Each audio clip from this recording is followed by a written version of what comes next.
I had gifted my parents a luxurious trip to Europe with me. When I picked them up to head to the airport, they dropped a bombshell. They were taking my unemployed sister, Lauren, instead. My mother, with a saccharine smile, explained, "Your sister needed a break, so we decided to bring her." I remained silent. They were in for a rude awakening upon arrival. "You're late," Mom chirped as she strolled onto the porch, suitcase trailing behind her. I checked the dashboard clock. 6:02 a.m. 2 minutes late, Mom, I replied, forcing a smile. I exited the car, ready to help with their bags, but then I saw her, Lauren, emerging from the house, suitcase in tow. My smile vanished. "What's going on?" I asked, struggling to maintain composure. My mother, overly cheerful, turned to me. "Oh, Violet, we decided Lauren should join us instead of you. She's been under a lot of stress, and she really needs this vacation." My chest constricted. "Instead of me, Mom? I've been planning this for years. I paid for everything." She dismissed my words with a wave of her hand. "We appreciate that, sweetheart, but you're always working so diligently. You can take another trip later. Lauren needs this now." Lauren, lacking any remorse, simply smirked. "Thanks for understanding, sis," she said, her voice dripping with false gratitude. I stared at them, heart pounding. My father emerged, avoiding my gaze as he handed me his luggage. "This is unbelievable," I said, my voice trembling. "This was meant to be our trip, something I could share with you." "Well, it still is," my mom chirped, "just with Lauren instead. Don't make a fuss, Violet. Your sister really needs a break." My name is Violet, and for the past 2 years I'd worked overtime, saving every penny to give my parents a trip they'd never forget.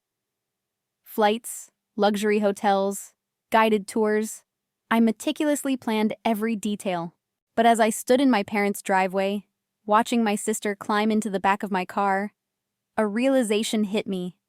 No matter how hard I tried, in their eyes, Lauren would always take precedence. I clenched my jaw, suppressing the bitterness welling up inside. I forced a tight smile and opened the trunk. "Let's get going then," I said flatly. If they wanted to prioritize her, fine. They could go with her, but they wouldn't be enjoying it on my dime. The drive to the airport was stiflingly silent, punctuated only by Lauren's incessant chatter. "Oh my gosh, Mom, did you see that TikTok about Paris? I can't wait to shop. Do you think we'll have time, or will the tours take up the whole day?" My grip on the steering wheel tightened as I stared straight ahead, biting back my frustration. My mom chuckled. "Of course we'll have time. We'll figure it out when we get there." When we get there? They didn't even realize I wasn't part of that we anymore. My dad cleared his throat. "Thank you for driving us, Violet. I know this probably feels unusual." I glanced at him in the rearview mirror. Unusual? That was an understatement. He didn't respond, shifting uncomfortably, probably regretting he'd spoken at all. Lauren leaned forward. "You're not mad, right? I mean, this is really big of you letting me go. I could never have afforded this myself." I forced another tight smile. "Of course, Lauren. Enjoy the trip." By the time we reached the airport, my patience had worn thin. As I helped unload their luggage, my mom hugged me. "Thank you for understanding, sweetheart. This means a lot to us, and to Lauren."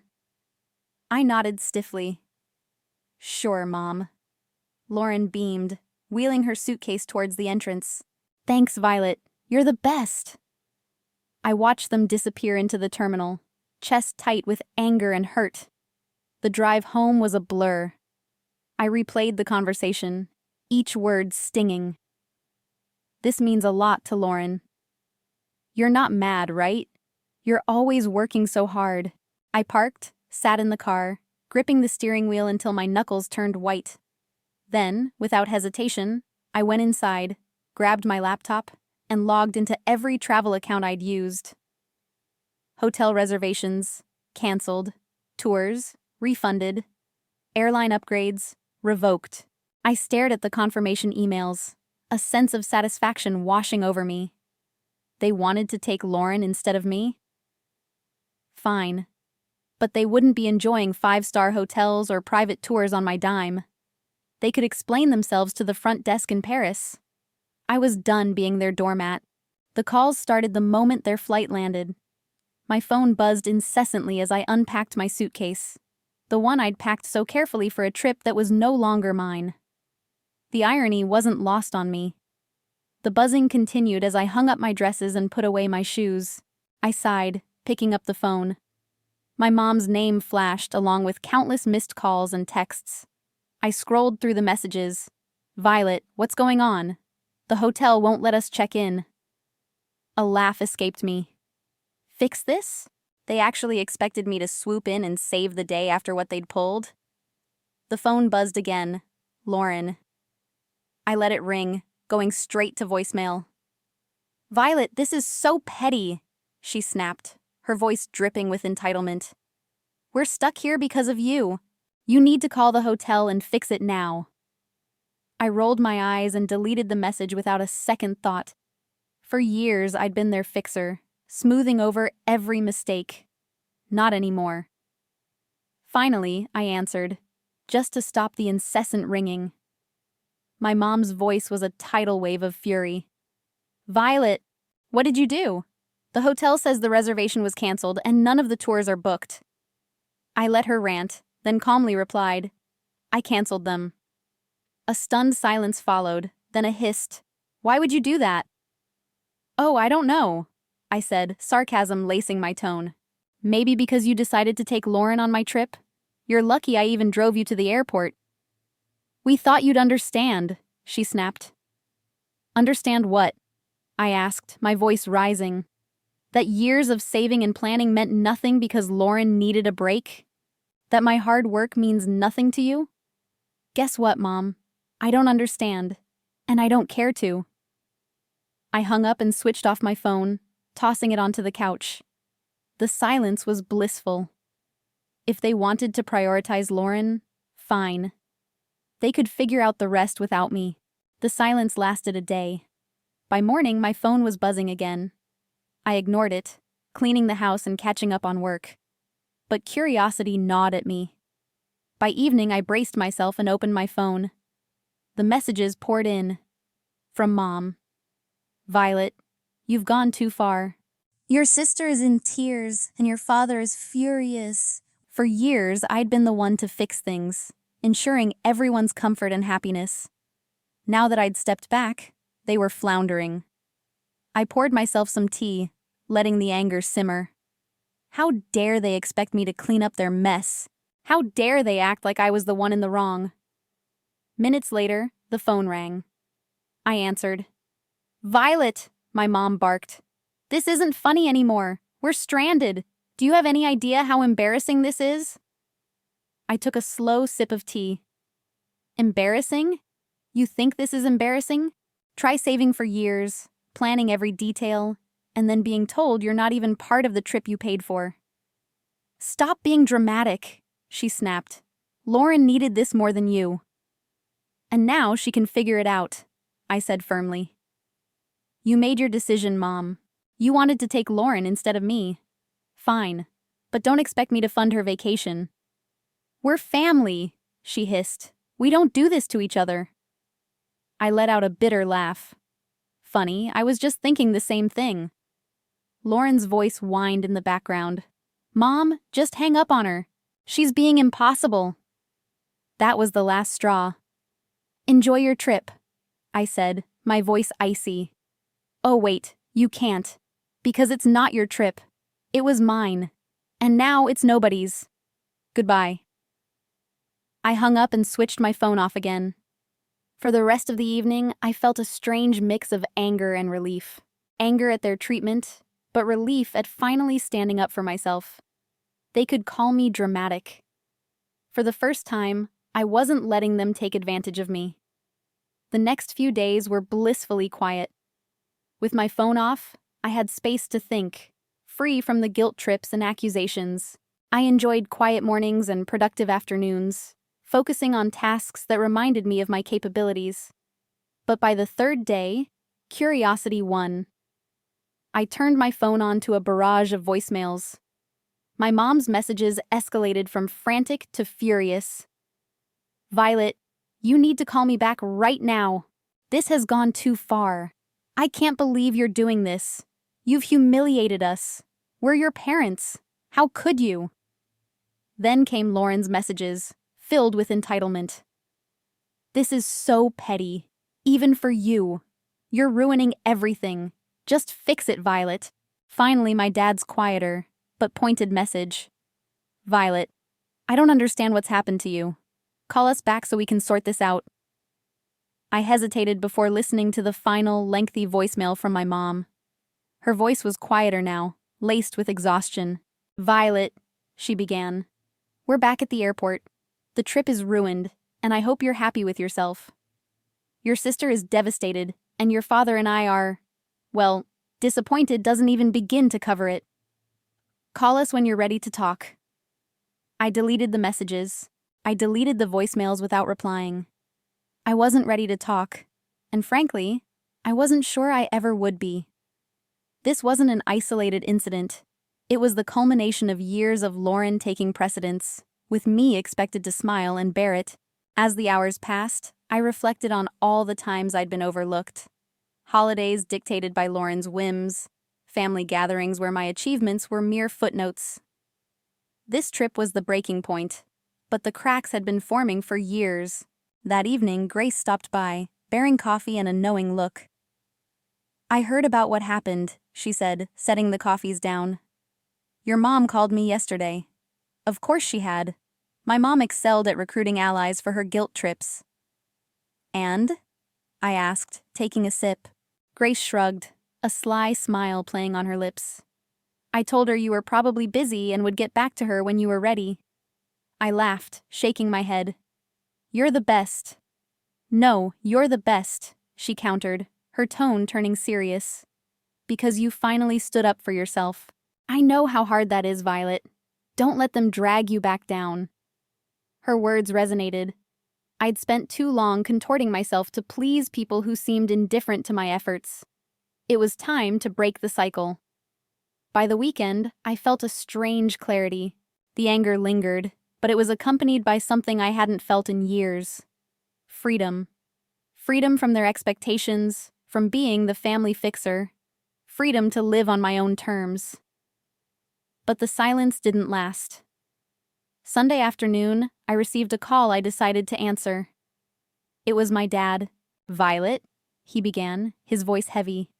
"Your mom wanted me to call. She thinks—" "Go on," I said, leaning back in my chair. He sighed. "Look, this has gotten out of hand. Your mom's upset, Lauren's furious, and, well, it's a mess. But you're better than this." His words ignited a fresh wave of anger. "Better than what, Dad? Standing up for myself? Refusing to be walked all over again?" "That's not what I meant," he said quickly. "It's just, you've always been the reasonable one, the one who keeps everything together. This isn't like you." I laughed, a short, bitter sound. "You're right. It's not like me, because I'm not cleaning up your mess." He paused, and for a moment, I thought he might understand. Then he said, "You're punishing the whole family over one decision. Is that really fair?" "Fair?" I repeated, my voice rising. "You want to talk about fair? Was it fair when you and Mom decided I wasn't important enough to be part of the trip I planned? Was it fair when you replaced me with Lauren like I didn't matter?" "That's not what we were trying to do," he said defensively. "We just thought Lauren needed it more." "Of course you did," I snapped. "You always think she needs more. More attention, more support, more of everything. And I'm always expected to sacrifice. Not anymore." The silence on the other end was deafening. Finally, he said, "I don't know what you want me to say." "I don't need you to say anything," I replied, my voice steady. "I just need you to understand that I'm done being the afterthought. From now on, I come first. Goodbye, Dad." I ended the call, my hands trembling. For the rest of the day, I processed the anger, sadness, and relief. It wasn't easy, but it felt like a new beginning. I wasn't the family fixer anymore. They could handle their own messes. When my parents and Lauren returned, I was waiting at their house, sipping coffee in the driveway, surprisingly calm. As their taxi pulled up, I watched them emerge, faces etched with exhaustion and irritation. Lauren spoke first. "Well, I hope you're happy, Violet." I raised an eyebrow, remaining seated. "Happy about what?" "Our trip was a disaster," my mom snapped. "We spent the entire week in dingy hotels and eating terrible food because we couldn't afford anything decent." "And don't get me started on the tours," Lauren chimed in, arms crossed. "Oh wait, there weren't any. Do you know how embarrassing it was to show up and be told there was no reservation?" I took another sip of coffee. "Sounds rough," I said calmly. "But you wanted to take Lauren, remember? I'm sure you all had some great bonding time." "That's not the point," my mom shrieked. "You knew we couldn't afford all the things you'd planned. You set us up to fail." I stood up, setting my mug down. "No, Mom, I didn't set you up for anything. I planned a trip for the three of us, something special I'd been saving for years. You're the ones who decided to cut me out at the last second." My dad finally spoke, his tone accusatory. "You didn't have to cancel everything, Violet. That was extreme." "Was it?" I asked, folding my arms. "Why should I have paid for a trip I wasn't even invited to? If Lauren needed it so badly, I should have planned this myself." "You're fortunate I didn't scrap the return ticket," Lauren scoffed, rolling her eyes. "You're being melodramatic. It's only money." "Violet, and you're incredibly entitled," I retorted, my composure finally cracking. "Do you have any clue how much effort and sacrifice went into organizing this trip? Or do you both just presume everything magically materializes because someone else handles it?" They were momentarily silenced, stunned by my outburst. "I've spent years as the responsible one," I continued, my voice unwavering yet controlled. "The one who fixes things, plans things, ensures everything runs without a hitch. And you two have spent an equal amount of time taking it all for granted. It's unfair." My mom began to speak, but I raised a hand to cut her off. "No, Mom. What's unjust is how you've treated me. You picked Laura over me, as usual, so I decided to stop being your doormat. You didn't want me on the trip? Fine. But you don't get to reap the benefits of my hard work without me." I snatched my bag from the porch swing and turned to go. "I'm glad you got back okay, but don't anticipate things returning to normal. I'm through." As I headed to my car, I heard them calling after me, their voices a jumble of anger and guilt, but I refused to look back. The drive home from my parents' place felt oddly serene. For years, every visit had left me emotionally drained, but this time I felt unburdened. I had finally voiced everything I'd been bottling up, and for once, I wasn't concerned about their reaction. Back at my house, I made some tea and settled on the couch, replaying the confrontation. They had been so certain I would cave that I'd give in as I always had. But witnessing their astonished expressions as I walked away reinforced how much I had changed. They could be furious, wounded, or embarrassed. It didn't matter anymore. I was done shaping my life around their expectations. The following day, Grace called. "How did it go?" she asked, skipping the pleasantries. I chuckled, leaning back against the kitchen counter. "Precisely as you'd picture. They're livid. Lauren's sulking, and Mom's probably scheming how to guilt-trip me back into submission." Grace snorted. "Let her try. You've grown a spine, and I'm here to ensure it stays put." I grinned, appreciative of her unwavering support. "Thanks, Grace. I sincerely mean it. You've been my rock through all this." "Anytime," she replied, her voice softening. "So, what's next now that you're no longer the family fixer?" That question had been swirling in my mind since the confrontation. What was next? For years, so much of my energy had been devoted to trying to please my family, to earn their validation. Now that I'd relinquished that burden, the possibilities felt limitless and slightly daunting. "I'm not sure yet," I admitted, "but I feel like I'm in control. Not them, not anyone else, just me." "Sounds like the beginning of something incredible," Grace said, and I could hear the smile in her voice. Over the next few weeks, I began making small changes that felt significant in their own right. I redecorated my living room, replacing the hand-me-down furniture from my parents with pieces that felt distinctly mine. I spent weekends discovering local cafes and parks, things I'd always intended to do but never prioritized. And I started journaling, recording my thoughts and aspirations without filtering them through the lens of others' opinions. Each small act felt like reclaiming a piece of myself I hadn't realized I'd lost. One evening, I sat with my laptop and opened the spreadsheet I'd used for the trip. The canceled bookings stared back, but I didn't experience a pang of regret. Instead, I felt a surge of resolve. That money had been earmarked for a once-in-a-lifetime adventure, and I wasn't about to let it go to waste. Closing the spreadsheet, I opened a new browser tab and typed solo travel ideas. A few weeks after my parents returned, I booked a solo trip to Italy. It wasn't the same itinerary I'd planned for them, and it wasn't about proving anything anymore. This was for me. A chance to celebrate my independence and finally prioritize myself. The instant I arrived in Rome, I felt a wave of both exhilaration and apprehension. I'd never traveled alone before, but as I stepped out of the airport and into the vibrant city, I knew I'd made the right choice. I spent my days exploring cobblestone streets, admiring ancient ruins, and enjoying meals at charming little trattorias. There was no schedule, no one else to accommodate, just me and the freedom to do precisely as I pleased. One afternoon, sitting on the Spanish steps with gelato in hand, I took out my journal. For years, I'd written about what I wanted to accomplish, but those dreams were always intertwined with pleasing others. Now, as I wrote, the focus shifted.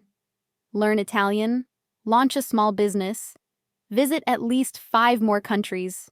The list expanded, each goal reflecting the life I wanted to build, not the one I'd been expected to lead. On my final evening in Florence, I dined at a small, family-run restaurant overlooking the Arno River. As I watched the sunset paint the sky in shades of orange and pink, I felt a profound sense of peace. This trip had been more than a vacation. It was a transformation. I'd spent so much of my life seeking my family's approval, but here, thousands of miles away, I realized something crucial. I didn't need it. I was enough, just as I was. When I got home, my parents attempted to reconnect, this time with gentler tones and carefully chosen words. "Hope you had a nice trip," a single text from Mom read. "Maybe we can all talk soon." I contemplated the message briefly before putting my phone down. I wasn't prepared to respond, and that was perfectly acceptable. This time, it would be on my terms. As I unpacked, arranging souvenirs on my shelves, I felt a sense of accomplishment. A week after returning from Italy, Mom called. This time, I answered. "Hi, Violet," she started, her tone unusually gentle. "How was your trip?" "It was fantastic," I replied, keeping my voice level. "That's good to hear," she said, then paused, as though searching for the right phrasing. "We've been giving a lot of thought to what happened. Perhaps we mishandled things." The admission caught me off guard, but I wasn't about to let her off the hook easily. "Mishandled? You replaced me on a trip I organized and financed without even consulting me." "Mishandled is an understatement." "I know," she said softly. "Your dad and we didn't realize how much we would hurt you." "And Lauren?" I inquired. "Does she feel remorseful? Or is she still holding me responsible for ruining her vacation?" "She's upset," Mom admitted, "but I believe she understands she could have handled things differently." I sighed, leaning against the countertop. "Mom, this wasn't just about the trip. It's about years of prioritizing her and anticipating me to clean up the mess. I'm not doing that anymore. I understand, she said after a moment. We're going to make an effort to do better. We don't want to lose you. Her words resonated deeply, but I had learned enough to avoid letting guilt dictate my decisions. I'm glad you say that, I replied. But it's going to require more than apologies to mend this. I need to see genuine effort, not just empty words. You will, she promised. We'll give you the space you require, but I hope you'll allow us back in eventually. After the call, I felt a mixture of relief that they were finally acknowledging their behavior, and skepticism about whether they would genuinely change. However, as I sat down with my journal that evening, I recognized something significant. Their transformation wasn't my responsibility. Over the ensuing months, I maintained my boundaries. I responded to their calls and messages when I felt inclined, but I didn't expend energy fixing things or smoothing over conflicts. Instead, I concentrated on building the life I desired. I enrolled in a photography course, something I'd always aspired to but never had the time or energy for. I joined a local hiking group and even started brainstorming my next solo adventure. Each step I took felt like reclaiming another piece of myself. One day, as I relaxed on my porch watching the sunset, I recognized how far I'd progressed. I was no longer the person who constantly catered to those who didn't value me. I was someone who respected himself, established boundaries, and wasn't afraid to advocate for what he deserved. I felt truly liberated,